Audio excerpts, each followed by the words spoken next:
क्या आपको मालूम है कि सिंध में भी एक ताज महल मौजूद है? ये महल किसने बनवाया और इसकी तारीख क्या है? महल के अंदर खुफिया रास्ते और सुरंगें किस लिए बनाई गईं? इसी बारे में दिलचस्प मालूमात देंगे आपको आज की वीडियो में। नाजरीन, मोहब्बत का जज्बा बड़ा लाजवाल होता है। इसके लिए बड़ी बड़ी सल्तनतें बना दी जाती हैं और कोई अपने महबूब के लिए मोहब्बत की निशानी के तौर पर खूबसूरत महल तामीर करवा देते हैं। सिंध में भी मौजूद है एक इसी तरह का महल जो आगरा में मौजूद ताज महल के तर्ज पर तामीर किया गया है।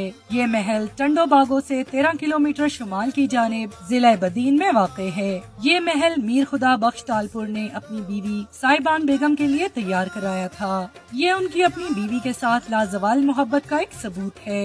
मीर साहब अपनी बीवी से बेइंतहा मोहब्बत करते थे। उन्होंने आगरा के ताज महल से मुतासिर होकर अपनी बीवी के लिए भी महल बनवाने का फैसला किया।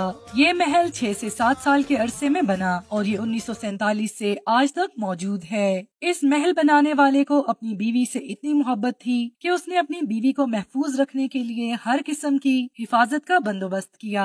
उसने इस महल में खुफिया सुरंगें और बेशुमार रास्ते बनाए ताकि किसी भी हमले या और किसी हंगामी सूरत हाल में यहाँ से निकलकर बाहर जा सकें। लेकिन अब इन सुरंगों की हालत अबतर हो चुकी है। इसकी हिफाजत सही से नहीं की जा सकी और सुरंगों में भी अब पानी का सैलाब मौजूद है, जिसकी वजह से इस तारीखी इमारत की हैसियत कम होती जा रही है। हुकूमत सिंध को इस तारीखी विरसे की हिफाजत के लिए अमली इक़दामात उठाने की जरूरत है। नाज़रीन, इस महल के लिए उस दौर के बेहतरीन फर्नीचर का बंदोबस्त किया गया जो कि इंडिया, बरतानिया और बर्मा से मंगवाया गया था। मीर साहब की छोटी बेटी की कब्र भी इसी महल के अंदर मौजूद है। ये मीर साहब ने खुद इसके अंदर तैयार करवाई थी। ये महल 3 मंजिला है जिसके 5 दाखिली दरवाजे हैं। इसके अलावा 7 कमरे, 6 गुम्बद और 5 हॉल हैं। इसके गुम्बद दूर दूर से आने वाले सियाहों की दिलचस्पी का मरकज बनते हैं और ये उन्हें अपनी तरफ अट्रैक्ट करते हैं। इसमें 2 अंडरग्राउंड कमरे भी मौजूद हैं और एक खुफिया तहखाना भी है जो कि महल से बाहर जाता है। इस महल के कोने पर महल के खादमीन की रिहाइशगाह भी बनाई गई थी और इसी महल के सहन में मीर साहब लोगों के मसाइल का हल करने के लिए अपना दरबार सजाते थे।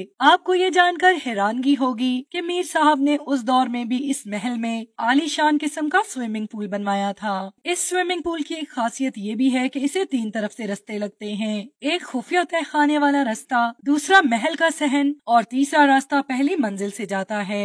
मीर साहब एक बहुत बड़े जमींदार थे।